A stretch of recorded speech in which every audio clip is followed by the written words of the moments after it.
Marilah kita berdoa.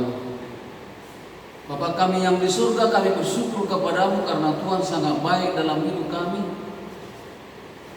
Di hari Pentakosta di tahun ini, kami bersama-sama dengan umatmu yang ada di rumah masing-masing. Engkau turunlah di hati kami, tinggallah di hati kami, tinggallah di rumah kami, untuk terus merubah, memperbaharui dan memberkati hidup kami. Berkati kami melakukan firman-Mu hari ini. Yesus Kristus Yesus kami berdoa. Amin. Bapak Ibu, selamat hari Pentakosta untuk kita. Tema kita di minggu ini adalah makna turunnya Roh Kudus bagi gereja atau orang percaya. Terambil dari Kisah Rasul 1 ayat 4 sampai 5 demikian bunyinya. Pada suatu hari ketika ia makan bersama-sama dengan mereka, ia melarang mereka meninggalkan Yerusalem dan menyuruh mereka tinggal di situ menantikan janji Bapa yang demikian katanya. Telah kamu dengar daripadaku, sebab Yohanes membaptis dengan air, tapi tidak lama lagi kamu akan dibaptis dengan Roh Kudus. Demikian firman Tuhan. Bapak Ibu yang dikasihi Kristus, hari Pentakosta adalah hari turunnya Roh Kudus. Pentakosta berarti hari ke-50 setelah kebangkitan Yesus. Turunnya Roh Kudus adalah oknum ketiga dari oknum Tritunggal. Kita tahu bahwa oknum pertama adalah Allah Bapa yang menciptakan langit dan bumi dan manusia, dan dari semua ciptaan itu manusialah yang paling mulia, dan ciptaan yang paling mulia itu berdosa dan Allah harus menyelamatkan ciptaan yang paling mulia itu. Maka turunlah yaitu Allah Anak, yaitu Yesus Kristus. Itulah juga oknum yang kedua. Tugas Yesus adalah untuk menyelamatkan manusia yang berdosa itu dengan dirinya sendiri harus mati karena ubah dosa harus mati. Allah Anak menggantikan kita mati di kayu salib. Dan oknum yang ketiga dari Allah Tritunggal itu adalah turunnya Roh Kudus. Bapak Ibu yang dikasihi Kristus, dalam firman Tuhan diingatkan tadi bahwa kamu akan dibaptis dalam Roh Kudus. Artinya dibaptis adalah orang percaya akan dibersihkan total, dikuduskan, menjadi suci. Dan itu sudah dilakukan oleh oknum yang kedua, itu Kristus. Kita ditebus dengan darahnya. Tetapi Roh Kudus terus menyucikan kita kembali, sehingga kita menjadi satu kumpulan persekutuan orang-orang kudus, orang-orang yang dikuduskan. Dan itulah sekarang gerejanya. Kita saling memurnikan, saling menajamkan, saling membersihkan. Dan itulah tugas kita selama kita masih di dunia ini, saling bersaksi dan saling memberkati satu dengan yang lain. Ada 3 istilah mengenai Roh Kudus di dalam Alkitab. Dan yang pertama saya melihat adalah Roh Anak, yaitu dalam Roma 8 ayat 9 berkata, tapi kamu tidak hidup dalam daging, melainkan dalam roh. Jika memang Roh Allah diam dalam kamu, tetapi jika orang tidak memiliki Roh Kudus, Roh Kristus, ia bukan milik Kristus. Roh Anak ini, yaitu Roh Kristus ini, inilah yang membuat kita, yang dulu kita ini adalah tidak siapa-siapa, kita hanya sebagai kayu bakar neraka, tetapi kita diangkat kembali menjadi anak-anak Allah. Apa maksudnya ini bagi kita sebagai anak-anak Allah? Maka kita adalah bisa memanggil Bapa itu atau Allah itu sebagai Bapa. Kalau kita memanggil Allah itu sebagai Bapa, itu berarti hubungan kita sangat dekat, sangat intim dengan Bapa, dengan Allah itu. Kalau agama-agama lain, tidak ada konsep mereka memanggil Allah itu sebagai Bapa. Sehingga kalau kita melihat tetangga-tetangga kita bahkan memanggil Allah itu begitu kuat, memakai mikrofon banyak. Kenapa? Karena Allah itu seakan-akan jauh sekali. Tapi dalam Kristen kita bisa memanggil Allah itu Bapa. Sangat dekat antara Bapa dengan anak, mengerti satu dengan lain. Ada hubungan yang harmonis, ada hubungan yang intim, sehingga kita apa yang kita rasakan dirasakan oleh Bapa, apa yang dirasakan Bapa juga kita rasakan, sehingga ada hubungan yang intim. Dan itulah membuat kita berbeda dengan orang-orang yang belum percaya kepada Kristus. Karena kita sudah memiliki Roh Anak, Roh Kudus itu yang terus membuat kita dekat dengan Dia. Kalau agama lain atau orang-orang di luar Kristus, bahkan tujuan mereka nggak jelas, masa depan mereka tidak pasti. Tapi sebagai kita anak-anak Allah, kita mempunyai hubungan yang dekat dan bahkan tujuan kita jelas. Tidak mengawang-awang lagi, tapi kita punya kepastian hidup yang kekal yang sudah diberikan Tuhan kepada kita. Yang kedua, kita melihat di dalam Yohanes 14 ayat 16 sampai 7, yaitu roh kebenaran. Aku akan meminta kepada Bapa dan Ia akan memberikan kepadamu seorang penolong yang lain, supaya Ia menyertai kamu selama-lamanya, yaitu roh kebenaran. Dunia tidak dapat menerima Dia, sebab dunia tidak melihat Dia dan tidak mengenal Dia. Tapi kamu mengenal Dia, sebab Ia menyertai kamu dan akan diam di dalam kamu. Roh kebenaran. Bapak Ibu, kuasa Roh Kudus adalah roh kebenaran. Maka kita tidak boleh memisahkan antara Roh Kudus dan kebenaran. Karena Roh Kudus itulah yang memberikan kebenaran kepada orang-orang percaya. Roh Kuduslah membukakan pikiran kita, memberikan pencerahan kepada kita intelektual manusia supaya makin mengerti tentang Allah, supaya makin mengerti tentang kebenaran, supaya makin mengerti tentang kasih. Roh Kuduslah yang memberikan kepandaian kepada manusia untuk bisa melakukan yang baik kepada orang lain, memberikan kebijakan kepada orang lain, supaya mereka melakukan kebenaran. Bapak Ibu yang dikasihi Kristus, roh kebenaran diberikan kepada orang-orang percaya supaya mereka bisa mengerti dan melakukan mana yang benar dan mana yang tidak benar, mana yang salah dan mana yang tidak salah, mana yang pantas dan mana yang tidak pantas.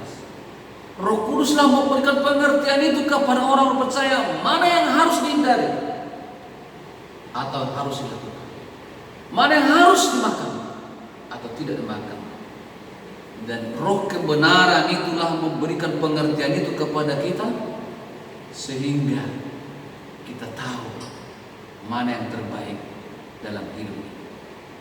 Tapi kalau kita melihat ada orang-orang melakukan semaunya, waktu pun semaunya, dan mereka melakukan semaunya dan tidak tahu benar atau tidak mereka lakukan, berarti kita bertanya, apakah ada Roh Kudus atau kebenaran dalam hidup? Apakah dalam pikirannya sudah Tuhan akan memberikan pengertian kepada dia? Karena roh kebenaran itu yang memberikan pengertian kepada intelektual manusia, pikiran manusia, mana yang harus tahu dan mana yang tidak. mana yang kita lakukan, mana yang tidak kita lakukan, mana yang kita harus katakan, mana yang tidak kita katakan. Harusnya itulah yang membuat kita, kebijakan dari Dia yang akan terus menyinari hidup manusia, pikiran manusia untuk menjalani hidup ini.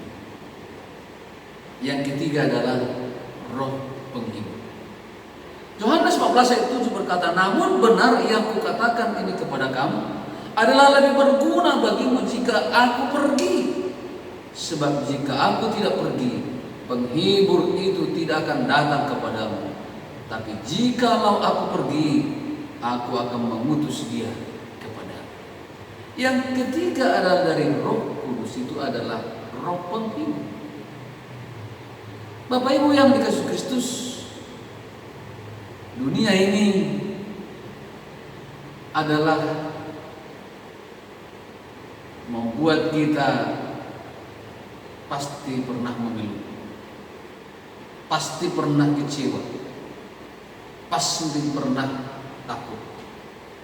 Orang yang paling kita cintai justru paling sering mengecewakan kita. Orang yang kita harapkan selalu memutuskan harapan kita. Tidak ada orang yang bermata tidak mengalirkan air mata. Tidak ada orang bernapas yang tidak pernah mengeluh. Tidak ada orang yang mempunyai hati yang tidak pernah sakit hati. Kekuatan kita sangat minim dibandingkan cita-cita kita yang sangat tinggi. Kita melihat fakta yang kejam, bahwa segala sesuatu yang indah dalam ide tidak terwujud dalam hidup sehari-hari secara nyata. Kita mempunyai segala sesuatu yang sangat jauh dari kesempurnaan. Dalam perjuangan hidup dengan mengira kekayaan, kedudukan tinggi akan menyelesaikan segala persoalan. Orang miskin merindukan jadi orang kaya. Orang kaya memiliki keluhan tersendiri dan tidak mengerti orang lain. Tapi setiap orang hidup di dalam ide tidak terbatas tetapi mempunyai terbatas. Manusia hidup dalam konflik sehingga membutuhkan suatu kuasa paradoks untuk mengubah dan memberikan kekuatan kepada kita. Kita memerlukan suatu, yaitu roh yang tidak terbatas untuk menolong. Itulah sebabnya Tuhan Yesus berkata, aku akan pergi dan mengutus penghibur kepada kamu. Dalam bahasa Yunani-nya adalah Parakletos, roh penolong, roh penghibur. Itulah yang diutus kepada kita. Yang diutus itu bukan manusia atau oknum daging lagi, melainkan roh. Hari Pentakosta merupakan penggenapan dari janji Yesus itu. Roh Kudus turun memberikan penghiburan dan kekuatan kepada kita. Apakah yang mengubah situasi sehingga manusia tidak lagi takut mati? Apa yang mengubah status sehingga orang-orang yang tadinya begitu gemetar dan takut akan orang Yahudi menjadi berani bersaksi murid-murid Yesus? Oleh sebab itu ia memerlukan seorang penolong. Penolong yang berkuasa untuk menguatkan, mengubah hidup mereka. Kalau kita melihat murid-murid Tuhan Yesus pada saat Yesus disalib dan mereka menutup diri di dalam ruangan yang terkunci. Tapi pada saat Roh Tuhan datang, mereka berani keluar mau menyaksikan kebaikan kasih Kristus dalam hidup mereka. Gereja sekarang adalah banyakkan mengurung diri dan merasa aman,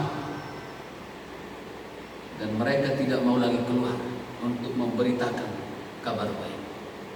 Setan-setan yang menutup hati kita, menutup gereja, bahkan tidak mau yang namanya untuk bisa memberitakan atau menyaksikan kasih Kristus. Sama seperti para murid-murid, mereka mengunci ruangan rapat-rapat, merasa takut kepada orang Romawi. Dan Roh Kudus, roh penolong, roh penghibur itulah yang menguatkan mereka. Bahkan dari semua murid-murid Tuhan Yesus, mereka mau mati syahid untuk memberitakan kabar baik tentang Kristus. Bagaimana dengan kita? Dengan situasi seperti ini, mungkin kita sedang di rumah, tapi juga ada ketakutan. Apa? Bagaimana hidup kami? Apa yang kami makan? Bagaimana masa depan kami? Bagaimana masa depan keluarga? Bagaimana masa depan gereja? Dan semuanya kita pertanyakan kepada Tuhan. Ingat, hari ini adalah hari Pentakosta, turunnya Roh Kudus. Paulus berkata dalam Filipi 4 ayat 13, segala perkara dapat kutanggung dalam Dia yang memberikan kekuatan kepadaku. Itu artinya Roh Kudus diberikan kepada manusia. Kalau dulu di perjanjian lama Roh Kudus bekerja pada beberapa orang yang mendapat tugas penting dari Tuhan Allah. Setelah selesai tugas itu, Roh Kudus kembali ditarik karena manusia itu jatuh dalam dosa kembali. Roh Kudus meninggalkan. Sehingga kita melihat dalam Mazmur 51:12, ini perkataan Raja Daud, berikan aku hati yang lurus, jangan tarik kembali roh. Kita tahu masa depan Raja Daud. Di akhirnya roh Tuhan ditarik. Bahkan juga kita melihat juga dia banyak berbuat yang tidak benar di mata Tuhan. Bapak Ibu, kita melihat di sini, tapi dalam firman Tuhan dikatakan kepada kita, Yesus berjanji, Ia akan berdiam dalam hatimu untuk selama-lamanya. Tidak seperti di perjanjian lama ditarik kembali, tetapi orang yang sudah menerima dan bahkan meminta Roh Kudus untuk terus tinggal di dalam hati kita, dalam hidup kita. Ingat, Dia berdiam di dalam kita selama-lamanya. Apa maksudnya ini? Bahwa Tuhan tidak mengambil kembali. Maka yang perlu kita tahu, kita sadari, kita menerima Roh Kudus, membuat Roh Kudus tinggal di hati kita, di hidup kita. Jangan usir Dia dengan ukir rokok atau asap-asap atau banyak hal-hal yang membuat Dia tidak betah dalam diri kita, hidup kita. Tetapi undanglah Dia dengan kehidupan yang kudus, terus diperbarui dalam hidup kita, perkataan kita, pikiran kita, sehingga Roh Kudus itu terus bisa menghibur, bisa menolong, bisa menguatkan, bisa membantu kita dalam situasi pandemi corona saat ini. Kalau Roh Kudus tinggal di hati kita, maka kita tidak akan pernah putus asa menjalani hidup ini. Selalu ada harapan. Roma 5 ayat 10 berkata, dan pengharapan tidak mengecewakan, karena kasih Allah telah dicurahkan di dalam hati kita oleh Roh Kudus. Dalam Roma 5 ayat 5 berkata, dan pengharapan tidak mengecewakan, karena kasih Allah telah dicurahkan di dalam hati kita oleh Roh Kudus yang telah dikaruniakan kepada kita. Mari kita fungsikan Roh Kudus yang ada dalam hidup kita, dalam hati kita, supaya Dia terus menghibur, terus memberikan kebenaran, terus meyakinkan bahwa kita adalah anak-anak Allah, sehingga kita untuk mengatasi pandemi corona ini tidak sama dengan orang-orang yang tidak ada Roh Kudus dalam hati mereka. Karena kita dikatakan tadi bahwa kelebihan kita dengan orang-orang yang tidak orang percaya kepada Yesus, kita mempunyai Roh Kudus yang memberikan kepastian hidup, keyakinan. Tetapi mereka melayang-layang, mudah-mudahan dan macam-macam. Dan mari kita sebagai orang-orang yang sudah menerima Roh Kudus, akan terus disucikan, dimurnikan kita menjadi orang-orang pengikut Kristus, sehingga kita menghadapi keadaan seperti ini tidak menjadi jauh, kita jatuh, kita melakukan dosa, tetapi kita bisa menghibur, menguatkan dan menolong, bahkan bisa jadi berkat ke orang lain melalui perkataan kita, kesaksian kita. Bahkan kita bisa berbagi dengan orang-orang walaupun kita mungkin sedang di dalam kekurangan. Biarlah firman Tuhan ini akan terus memberkati kita, menjalani kita, sehingga hari Pentakosta ini sungguh-sungguh merubah paradigma kita, intelektual kita, sehingga kita sungguh-sungguh bisa makin memberkati dan diberkati oleh Tuhan. Tuhan Yesus memberkati kita semuanya. Amin. Tuhan Yesus, kami sudah mendengarkan kebenaran firman-Mu. Kami sudah mendengar bahwa Roh Kudus itu adalah memberikan roh anak, roh kebenaran, dan roh penghibur kepada kami, supaya kami yakin dan percaya bahwa hidup kami pasti untuk masuk dalam kerajaan surga, dan kami juga bisa melakukan kebenaran yang benar, perkataan kami, perbuatan kami, dan mengisi waktu kami di hadapan Tuhan. Dan kami bisa menghibur walaupun kami kadang susah, kekurangan, tapi kami bisa jadi berkat karena Kristus yang memberikan kekuatan itu kepada kami.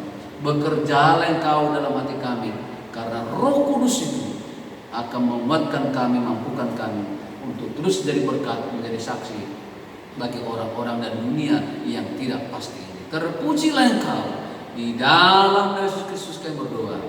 Amin. Tuhan memberkati kita, Roh Kudus turun sehingga kita bisa bertahan menjadi berkat. Amin.